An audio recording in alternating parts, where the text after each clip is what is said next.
আমার প্রিয় দশম শ্রেণীর ছাত্রছাত্রীরা, আমরা ইতিপূর্বে বিভিন্ন ধরনের প্রশ্ন আলোচনা করেছি। আমরা গত ভিডিওতে চতুর্থ অধ্যায় থেকে মাল্টিপল চয়েস কোশ্চেন অর্থাৎ বহু বিকল্প ভিত্তিক যে উত্তর ভিত্তিক যে প্রশ্ন সেগুলো আমরা আলোচনা করেছি।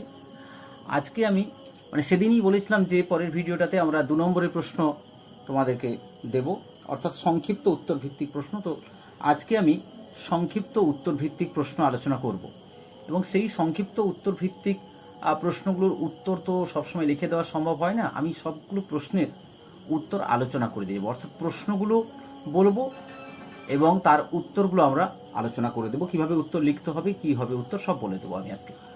তাহলে চতুর্থ অধ্যায় সংঘবদ্ধতার গোড়ার কথা, এখান থেকেই সংক্ষিপ্ত উত্তর ভিত্তিক প্রশ্ন আলোচনা করব। দেখে নিই আমাদের প্রশ্নগুলো, এবারে দেখে নিই। হ্যাঁ, প্রথম প্রশ্ন এসে গেছে। প্রথম প্রশ্ন দেখো পর্দায়, 1857 খ্রিস্টাব্দের মহাবিদ্রোহের প্রত্যক্ষ কারণ ছিল। কারণ কি ছিল? খুব সহজ প্রশ্ন।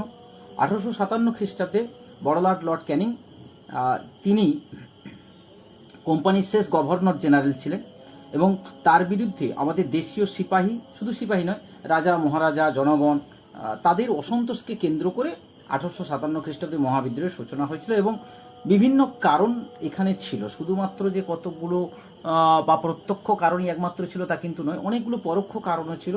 তাদের মধ্যে অর্থনৈতিক, সামাজিক, রাজনৈতিক নানান ধরনের অসন্তোষ ছিল। কিন্তু মূল যে কারণটা এখানে উত্তর চাওয়া হয়েছে, এটা হচ্ছে প্রত্যক্ষ কারণ, মানে কোন ঘটনাকে কেন্দ্র করে বিদ্রোহটা হয়েছিল। এর মধ্যে প্রত্যক্ষ কারণটা আমরা যেটা বলবো সেটা হচ্ছে সিপাহীদের মধ্যে এনফিল্ড রাইফেলের কার্তুজ ব্যবহার সংক্রান্ত অসন্তোষ ছিল।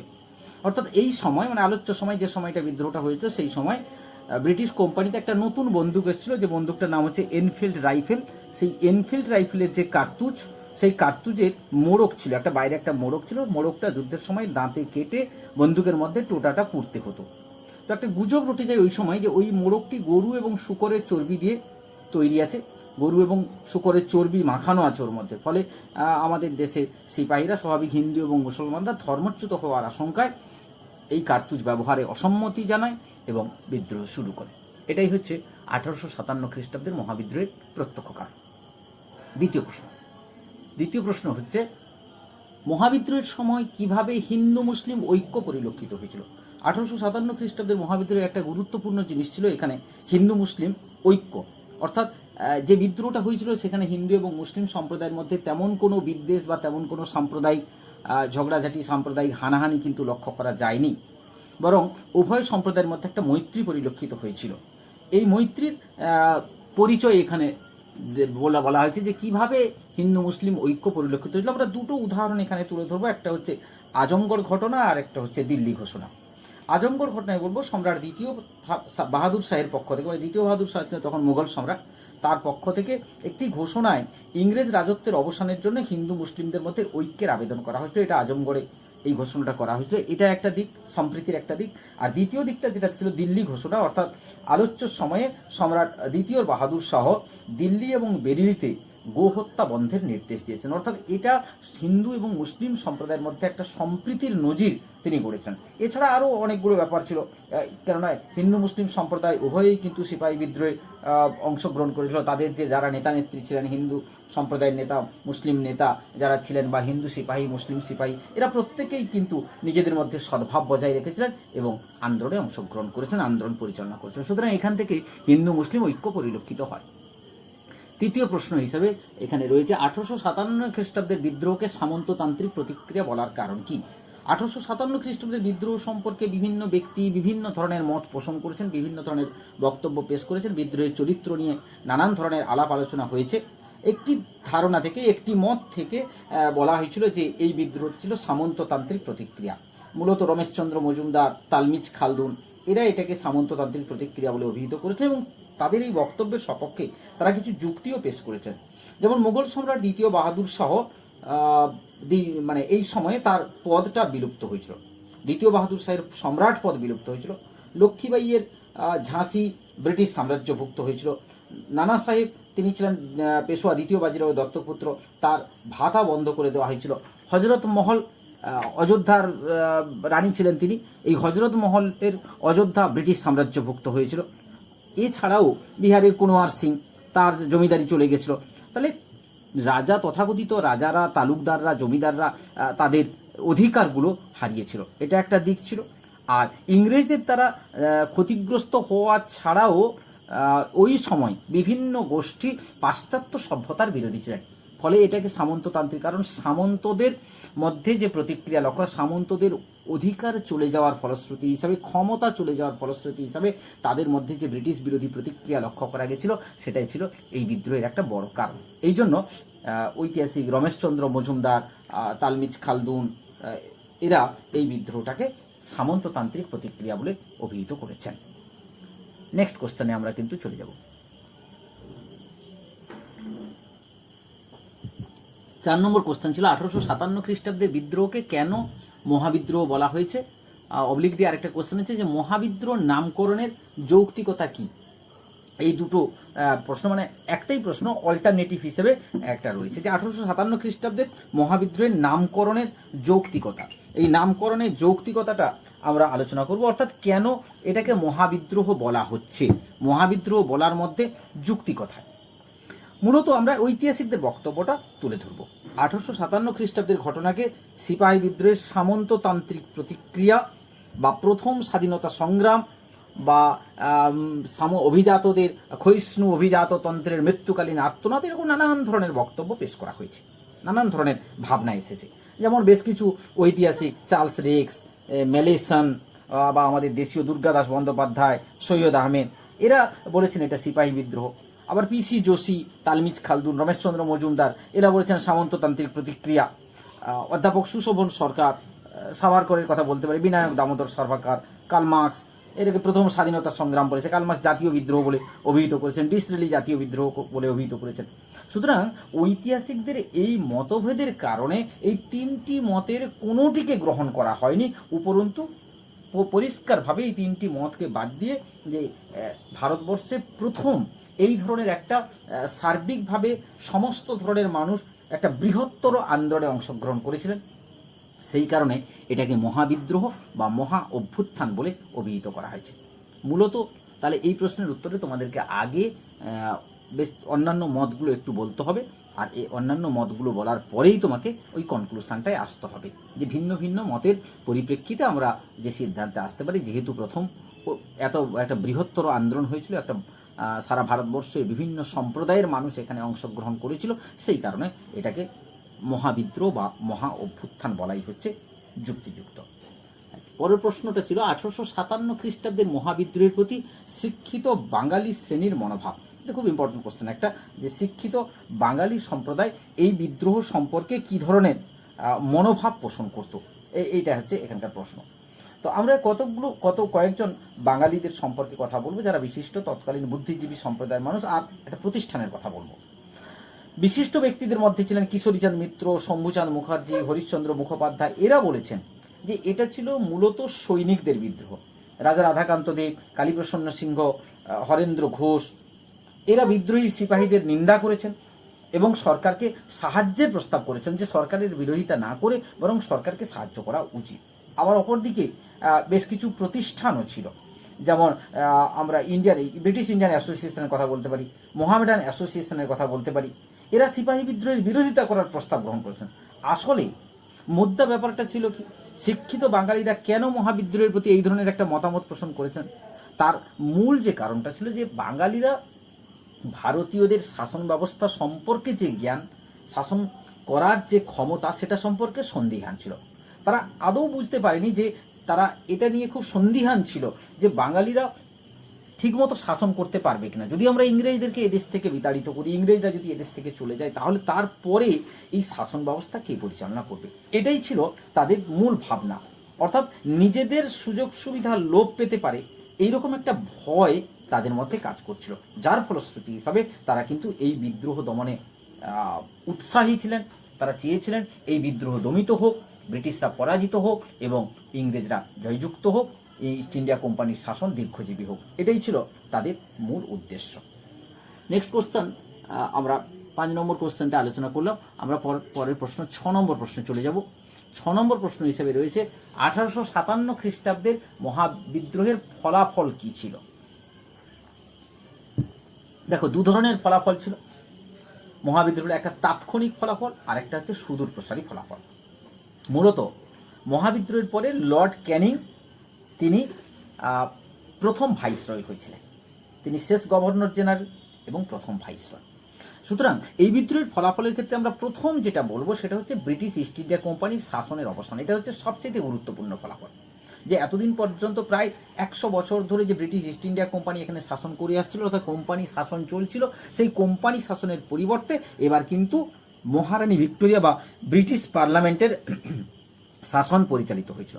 দ্বিতীয় ফলাফল হচ্ছে সত্যবিলোপ নীতি বাতিল করা হয়ে গেছিল। তৃতীয় ফলাফল উচ্চ সামরিক পদে ভারতীয়দের সংখ্যা কমিয়ে ইউরোপীয়দের সংখ্যা বাড়ানো হয়েছিল। চতুর্থ ফলাফল হিসেবে বলা যেতে ভারতে মুঘল শাসনের অবসান ঘটানো হয়েছিল।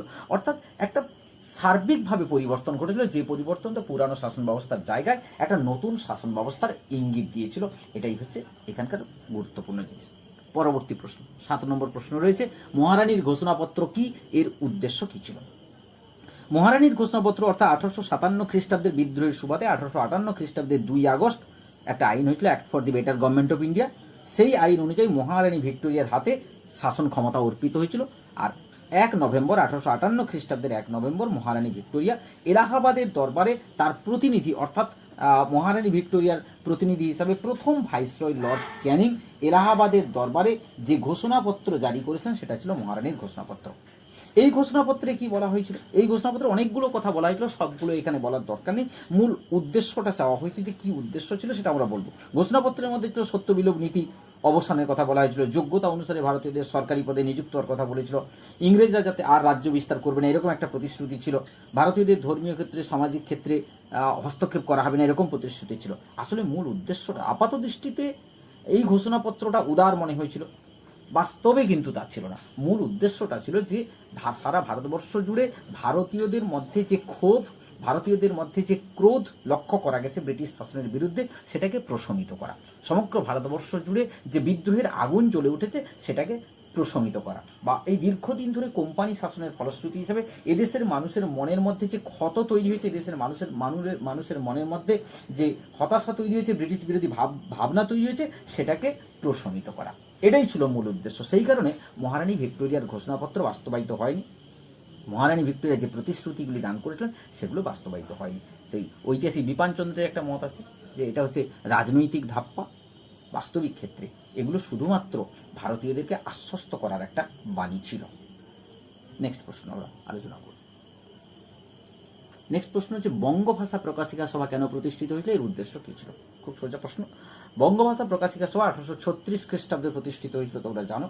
1836 খ্রিস্টাব্দে বঙ্গভাষা প্রকাশিকা সভা প্রতিষ্ঠার কি মূল উদ্দেশ্য ছিল সেটাই বলবো। 1836 যখন সভা সমিতির যুগে অর্থাৎ 19বিংশ শতাব্দীতে এদেশে পাশ্চাত্য শিক্ষা বিস্তারের ফলে আমাদের দেশে সংঘবদ্ধ আন্দোলনের প্রয়োজনীয়তা হয়েছিল, সেগুলো জানো তোমরা। আর সেই কারণেই কিন্তু 1836 খ্রিস্টাব্দে বঙ্গভাষা প্রকাশিকা সভা প্রতিষ্ঠিত হয়েছিল। আসলে এই প্রতিষ্ঠার যেটা উদ্দেশ্য জানতে চাওয়া হয়েছে, যে বঙ্গভাষা প্রকাশিকা সভা কেন প্রতিষ্ঠিত হয়েছিল বা এর উদ্দেশ্য ছিল। আসলে মূল উদ্দেশ্যটা ছিল যে শ্রেণী স্বার্থ রক্ষা করা, জমিদার শ্রেণীর স্বার্থ রক্ষা ছিল এই সমিতির একটা বড় উদ্দেশ্য। এছাড়া আর দ্বিতীয় উদ্দেশ্য, যে যাতে পতিত জমিতে কর না বসানো হয়, নিষ্কর জমিগুলো যাতে বাজেয়াপ্ত করা না হয়, এই দাবিগুলো সমিতির মাধ্যমে সরকারের কাছে পেশ করে দিতে হবে, তাহলে কিন্তু সেটা হয়তো জোরালো হবে। এটা ভাবনা হয়েছিল যে একটা সমিতির মাধ্যমে যদি করা যায় তাহলে তার দাবিগুলো জোরালো হবে। তাহলে আমি কি দাবিগুলো বললাম? প্রথম কথা হচ্ছে জমিদার শ্রেণীর স্বার্থ রক্ষা করা, দ্বিতীয় কথা পতিত জমিতে কর না বসানো, নিষ্কর জমি বাজেয়াপ্ত না করা, এগুলোই হচ্ছে এই সমিতির মূল উদ্দেশ্য এবং এগুলো দাবি। ইংল্যান্ডের সভা সমিতির আরেকটু কথা বলি, ইংল্যান্ডের সভা সমিতির অনুকরণে এখানকার সংগঠনগুলোকে গড়ে তোলা, যৌথভাবে দাবি পেশ করা, এই সমস্ত উদ্দেশ্যগুলো নিয়ে 1836 খ্রিস্টাব্দে বঙ্গভাষা প্রকাশিকা সভা প্রতিষ্ঠিত হয়েছিল। নেক্সট প্রশ্ন, 9 নম্বর প্রশ্ন বলবো, কবে কারা জমিদার সভা প্রতিষ্ঠা করে? জমিদার সভা ঠিক 2 বছর পরে অর্থাৎ 1838 খ্রিস্টাব্দে জমিদার সভা প্রতিষ্ঠিত হয়েছিল। মূলত কলকাতার বিশিষ্ট জমিদাররা নিজেদের স্বার্থে এই সভা প্রতিষ্ঠা করেছেন, পরে এর নাম পাল্টে হয়ে গেছিল ল্যান্ড হোল্ডার সোসাইটি হয়েছিল। 1838 খ্রিস্টাব্দের 12 নভেম্বর এটা প্রতিষ্ঠিত হয়েছিল। প্রতিষ্ঠাতা কারা ছিলেন? প্রশ্নটা ছিল এটা, কবে কারা প্রতিষ্ঠা করেছেন?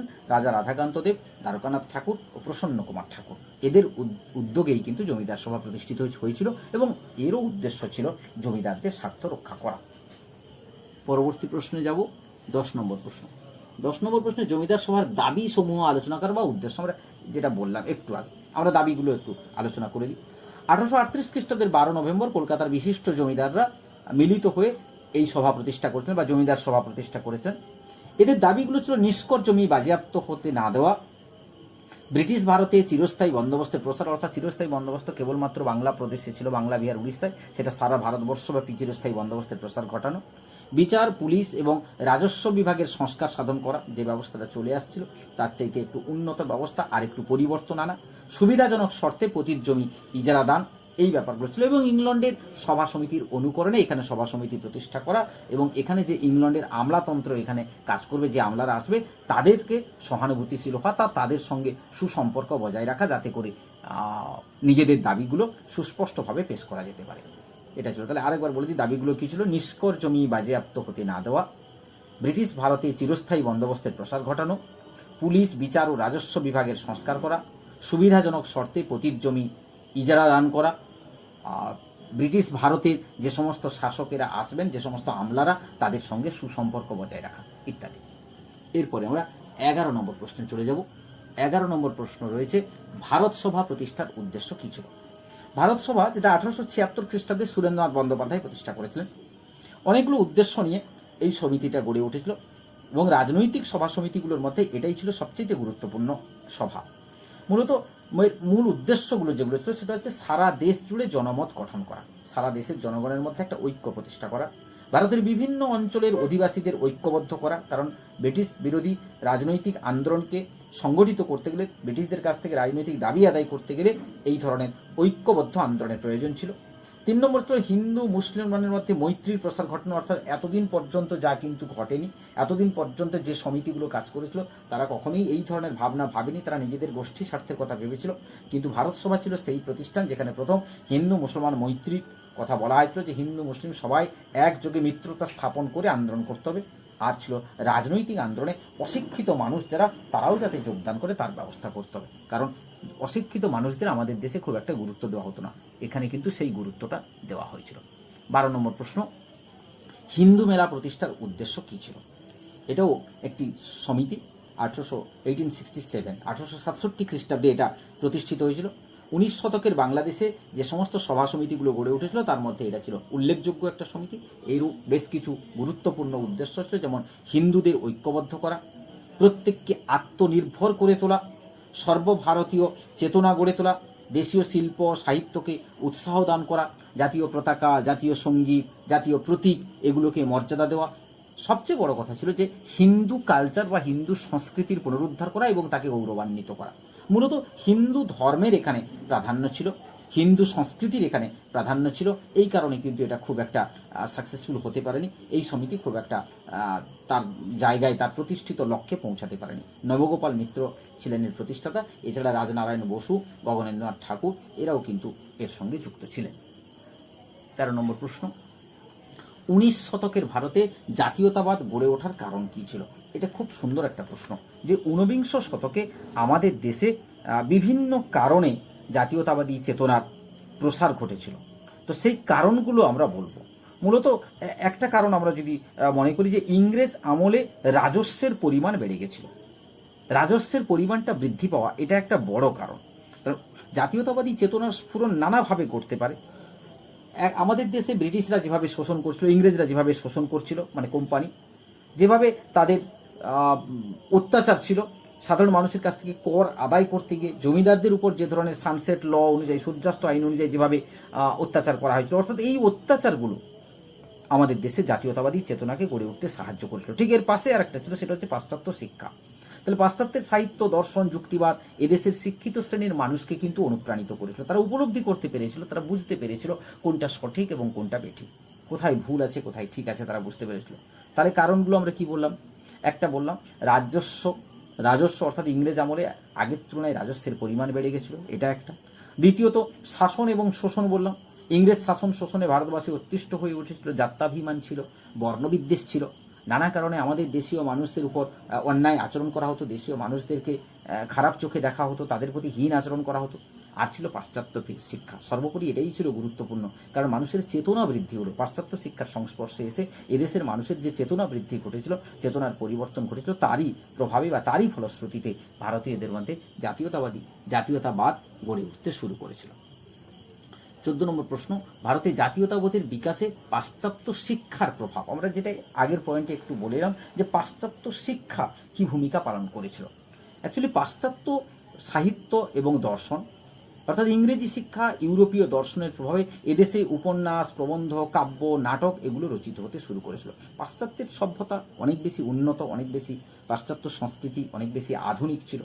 ফলশ্রুতি হিসাবে তার যুক্তিবাদী চেতনাও যথেষ্ট পরিমাণে ছিল। তো সেই সাহিত্যের দ্বারা, সেই দর্শনের দ্বারা অনুপ্রাণিত হয়ে আমাদের দেশে নানান ধরনের কাব্য, নাটক, উপন্যাস, প্রবন্ধ রচিত হতে শুরু করেছিল। ফলে সেগুলো আমাদের দেশের মানুষের কাছে একটা জাতীয়তাবাদের আবেদন ছিল। আর দ্বিতীয়টা যেটা আমরা বলবো সেটা হচ্ছে রাজনৈতিক কারণ ছিল। যেমন আমেরিকার স্বাধীনতা যুদ্ধ, ফরাসি বিপ্লব, মানে আন্তর্জাতিক ক্ষেত্রে যে ঘটনাগুলো ঘটেছিল সেই ঘটনাগুলোও কিন্তু ভারতীয়দের মধ্যে একটা আলাদা অনুভূতি তৈরি করেছিল, যে ওই সমস্ত ক্ষেত্রেই, যেমন ফরাসি বিপ্লবের ক্ষেত্রে দোর্দণ্ড প্রতাপ পূর্ব রাজতন্ত্রের বিরুদ্ধে সাধারণ মানুষ আন্দোলন করে জয়লাভ করেছিল। আমেরিকার স্বাধীনতা যুদ্ধে আমেরিকার মাত্র 13টি উপনিবেশ ইংল্যান্ডের মতো একটা শক্তিধর দেশকে পরাস্ত করতে পেরেছিল। সুতরাং এই বিষয়গুলো কিন্তু মানুষের মধ্যে জাতীয়তাবাদী চেতনার প্রসার ঘটেছিল। এগুলো যখন মানুষ জানতে পারলো, পাশ্চাত্য সভ্যতা, সংস্কৃতি, সাহিত্য যখন পড়তে শুরু করলো, তখন কিন্তু মানুষ বলল যে কোনোটাই কিন্তু অসম্ভব নয়। মানুষই একমাত্র ক্ষমতা প্রতিষ্ঠা করতে পারে। মানুষই যদি চেষ্টা করে, সমস্ত মানুষ যদি ঐক্যবদ্ধ হয়, তাহলে কিন্তু ব্রিটিশদেরকে আমরা পরাস্ত করতে পারবো। এই প্রভাবটা কিন্তু পাশ্চাত্য শিক্ষার দ্বারাই কিন্তু আমাদের দেশে এসেছিল। নেক্সট কোশ্চেন, ভারতে জাতীয়তাবোধের বিকাশে সংবাদপত্রের ভূমিকা। যেমন আমরা পাশ্চাত্য শিক্ষার প্রভাবটা আলোচনা করলাম, তেমনি সংবাদপত্রেরও তো একটা ভূমিকা আছে জাতীয়তাবাদী চেতনার ক্ষেত্রে। সাহিত্যের যেমন ভূমিকা, কবিতার যেমন ভূমিকা, উপন্যাসের যেমন ভূমিকা, তেমনি সংবাদপত্রের একটা ভূমিকা আছে। কারণ জাতীয়তাবাদ জাগরণের ক্ষেত্রে আমাদের দেশে সেই সময় যে সমস্ত পত্র পত্রিকাগুলো ছিল তাদের কথা একটু বলি। যেমন সমাচার দর্পণ ছিল, বেঙ্গল গেজেট ছিল, সংবাদ কৌমুদী, সংবাদ প্রভাকর, সংবাদ ভাস্কর, তত্ত্ববোধিনী, হিন্দু পেট্রিয়ট, পাইওনিয়ার, অমৃতবাজার পত্রিকা, সোমপ্রকাশ, হিন্দু, এরকম একাধিক পত্রিকা ছিল, যে পত্রিকাগুলো এদেশের মানুষের দুঃখ দুর্দশা এবং ইংরেজদের শোষণ অত্যাচারকে তুলে ধরতে শুরু করেছিল। আর এইসব সংবাদপত্রগুলি সরকারি নীতির সমালোচনা করে ভারতীয়দের আশা, আকাঙ্ক্ষা এবং দাবিসমূহকে প্রচার করতে পেরেছিল। আর এই সংবাদপত্রগুলি জাতীয় জনমানসে ঔপনিবেশিক শাসন বিরোধী জাতীয় চেতনার বিকাশে বিশেষভাবে সহায়ক হয়েছিল। আমরা এই ভিডিওটাতে 15টা প্রশ্ন আলোচনা করেছি। 15টা 2 নম্বরের প্রশ্ন আলোচনা করলাম। প্রত্যেকটি প্রশ্ন কিভাবে উত্তর লিখতে হবে সেটাও কিন্তু বলে দিলাম। প্রত্যেকটি প্রশ্নকে আমরা পয়েন্ট ওয়াইজ আলোচনা করে দিচ্ছি, কারণ প্রত্যেকটি প্রশ্নে তোমাদেরকেও কিন্তু ওই পয়েন্ট ওয়াইজ লিখতে হবে। 2 নম্বরের জন্য 2টো পয়েন্ট, কোথাও 3টে পয়েন্ট যেভাবে লিখতে হবে। তাহলে আমরা এখানে যেটা আলোচনা করলাম, আর আরেকটা ভিডিও আমরা দেব, সেখানে আমরা আরও কিছু 2 নম্বরের প্রশ্ন আলোচনা করব। সুতরাং এখানে শেষ করছি। 2 নম্বরের প্রশ্নের যে 15টা প্রশ্ন আলোচনা করলাম সেগুলো ভালো করে তোমরা দেখবে।